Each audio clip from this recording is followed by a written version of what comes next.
I managed to get my first question said in the right way, because it's hopefully a good question also to start speaking about the film. In a way, your film, everything about your film looks very, very Indian, and the story, the characters, many of the issues being told, it's very easy to relate to. And then this film has something that, in its style and storytelling, has something very different, very fresh and exciting that hitherto, at least I have not seen in this style coming out of India. And I wonder if you could explain to us in how far your years that you've spent in France influenced you, not only in style, but also in your way of having a chance to look at India also as someone who comes from there, but also has the chance of being exposed to another culture, and therefore looking maybe with a different view to the society as it is now in India. Yeah, what you're saying is absolutely true, because I'm born in India, and I was born in India, and I lived there. I started working in the film industry when I was 17, and then I went, I got a scholarship to go to the French film school, and I left when I was 27 years old. So what happened was, when I was in France, I got to see a lot of other cinema. I got exposed to a lot of other political ideas or social ideas, which living in India I was not exposed to at all. And I guess the idea to get away from where you were born gives you this possibility to look at yourself in a different way. Because I believe that when we are born in a place and we live in a place, we construct a certain way of thinking, a certain way of being, and we are often stuck in that mold. And being a foreigner gives you that liberty to escape from that and look at everything and put everything and question everything that has been before. And I think that the film, the style, everything comes from that, because I got the liberty to think differently, away from social pressure or other pressures that I was used to, being completely unknown in a different space and getting the chance to see other things that were available to me in Paris. Could you say something about the character Arjun? He's 18 years old, so he's not quite your generation, slightly younger. And I think lots has happened between the generation, like your generation and Arjun's generation. Yes, lots has happened, but the basis of Arjun's life is very similar to the life I led. That hasn't really changed so much. The only difference is there's a television in the house, which is for me, which has brought about a big change, because it's a window to the world. It's like, it's sitting in your house and showing you things which I had never seen before, because I lived in a period where we had a state television which just showed us a few things, and now we have satellite television which shows you 70 channels, and you can see Pamela Anderson running in her bikini in your house, which we didn't get a chance to see. Like if I don't know if something happens in Paris, if there's a plane crash in Paris, my mother knows about it in Bombay, which we didn't have this opening before. So for me, Arjun lives in the same situation as I probably lived, or any middle class or lower middle class Indian urban city boy experiences. With the only difference that we had certain ideas that were given to us by our parents, by society, and the rest we imagined. So we didn't really go very far.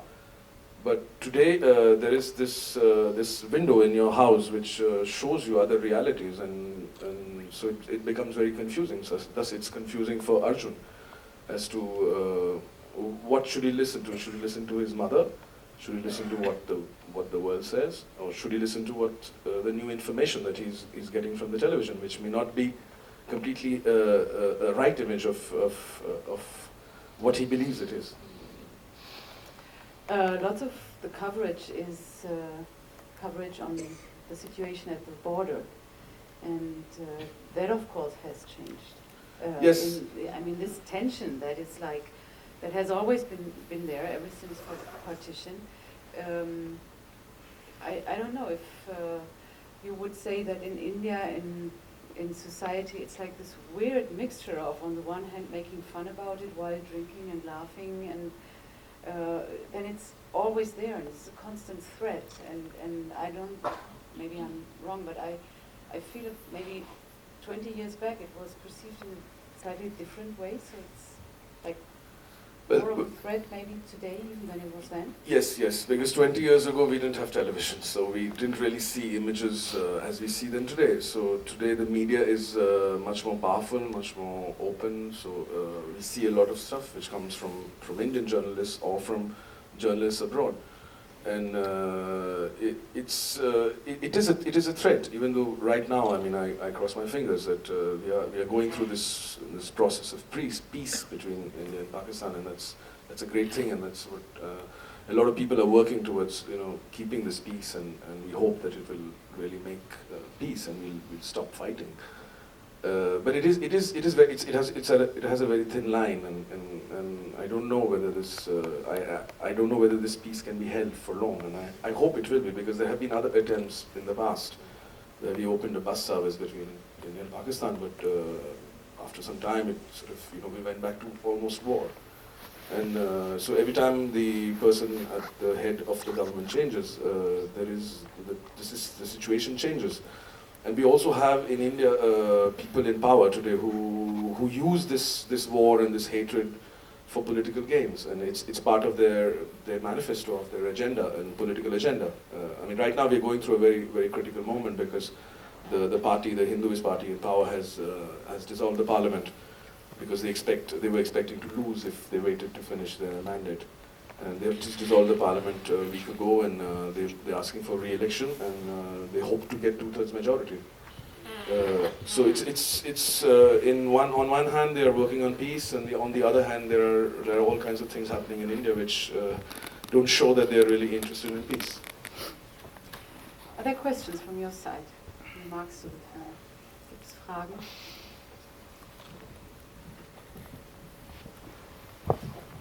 Ich danke Ihnen für den Film. Ich verdanke Ihnen dafür, dass Sie so schöne Menschen gezeigt haben, dass Sie die Probleme aufgezeigt haben, die man in Ihrem Land, wie Sie sie jetzt auch beschrieben haben, durch den Film auch erfahren konnte. Ich habe nur diese eine Frage. Sie haben ja in Ihrem Land diese wunderbare Arundhati Roy, und es gab das Social Forum in Mumbai. Und irgendwo hat es mir gefehlt, dass Sie den Widerstand zu dem, was in Indien ist, was sie sich anders wünschen, wie Sie es beschrieben haben, auch anders wünschen, dass man den Widerstand der Jugend ein bisschen mehr spürt. Danach möchte ich Sie fragen.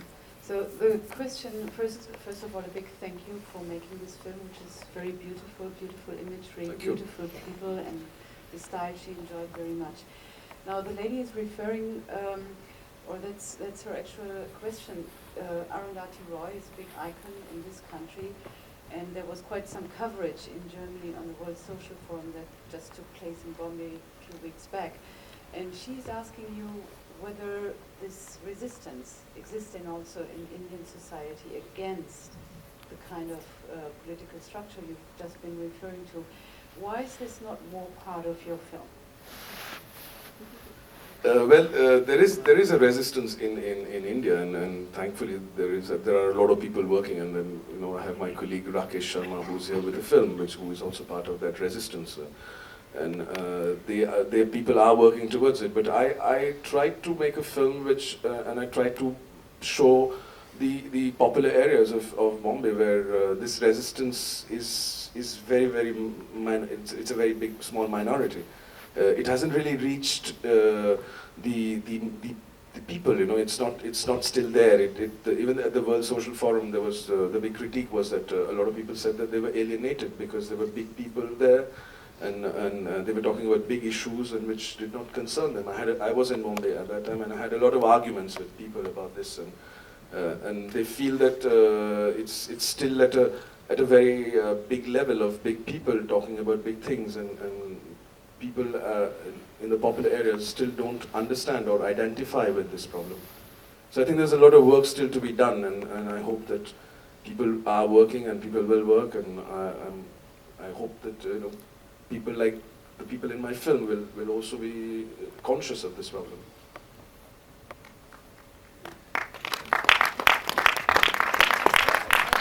Maybe just as a little remark to what Partho has just said, this film he was referring to by Rakesh Sharma, Final Solution, is a film that was rewarded yesterday with the Wolfgang Staudte Prize, and it's a 4-hour documentary on the massacre that happened in Gujarat and what happened ever after. It's a very impressive documentary, and I just want to take this opportunity to invite you all for coming. I think tomorrow at 1 o'clock is one more screening of this film. Thank you very much for your film, and thank you very much for the French team. I have a question about, did you screen it already in India or in Pakistan? Is it possible? Is it a small film? And can you tell us? It is a very small film, and I would have never made the film if I didn't have the French funding, because this kind of a film cannot get funding in India completely. I have part of the funding in India from an Indian producer who's been quite courageous and put in the part of the money, but I have to congratulate my Cecile's courage, because I really forced her into putting money into this film, and I really pushed her into doing it, because I said that we have to make films like this and it's very important. No, I haven't shown it in India because the film was, we had a lot of money problems with the film, and the fact that it was selected in the Berlinale gave us the possibility to get a print. I mean, that's why we have a print, a picture print and film print. And I will show the film, yes, in India. I have to go to India and I have to show the film. And there are some cultural exchanges happening with Pakistan right now, and I hope that I can go. There is a festival in Karachi, which I hope I can take this film to. Of course, I'll have to go through censorship in India, which is a kind of government-controlled censorship, which all films like this have problems, like Rakesh's film. I'm sure I'll have a lot of problems with this film because it has a political base, and one will have to fight it, and one will have to show the film in a different way. Yes, it is meant for India, and I want to show it in India, and I hope to show it in India soon. Well, maybe just picking up on this. We've had, like, in discussions with Sudhir Mishra and Vishal Bhardwaj, who also have shown films at this edition of the forum, which are kind of a new style of Indian filmmaking that maybe not by pure coincidence all three of you are good friends, but it's like a new form that takes some kind of a midway between using some elements of what was hitherto exclusively parallel cinema or independent cinema, and then there was this big wall, and then you had on the other side the Hindi commercial cinema. Now, all of you have, maybe by coincidence and maybe not, more or less at the same time, been given a chance to make films that are new in mishmashing these two things. Could you refer to that? Yes, because I mean, I grew up with this movement, which was called the art cinema movement in India. Which in the 70s there were a lot of filmmakers who came out of the Indian film school and tried to make another kind of cinema, which was socially or politically, contesting the issues or talking about issues. But they were accused by the public. They said that these films were too intellectual or too.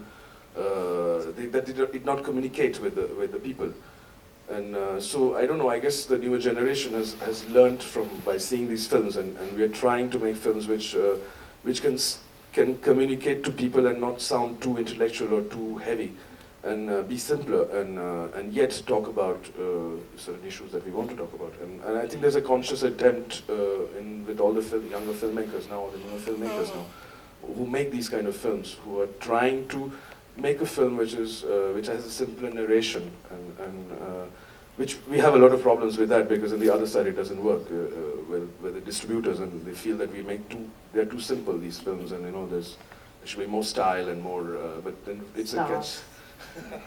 yeah, we can't get stars, but no, even in the style. I mean, I've spoken to a lot of people, and they feel that they're very simple films, but we have to make these simple films if we want to show them in India, and that's the whole idea of making these kind of films. Hier oben ist eine Frage. it was a refreshing change to see this kind of films, but shouldn't we be a bit more careful about timeline when we make these films? Because as I see, the film actually involved a time span of about, expected time span was 1 or 1.5 years. But the events in the film, in the background, for example, a nuclear test, songs from Devdas, or song from Dil Chahta Hai, or they span an area of around 4.5 to 5 years. You know, this is a fiction film, and it's not a documentary. I mean, I don't know. I took the creative liberty as an author to you know, have a timeline which doesn't really matter. The timeline doesn't really matter. What matters are the events, and that's what is important. The timeline is not really important because I'm not making a historical document, or I'm not making a fiction on history. It's just events that happened in India and over a time, and I'm probably squeezing them into a smaller time space, and I don't know, which is a literary how do you say, just a liberty that I'm taking.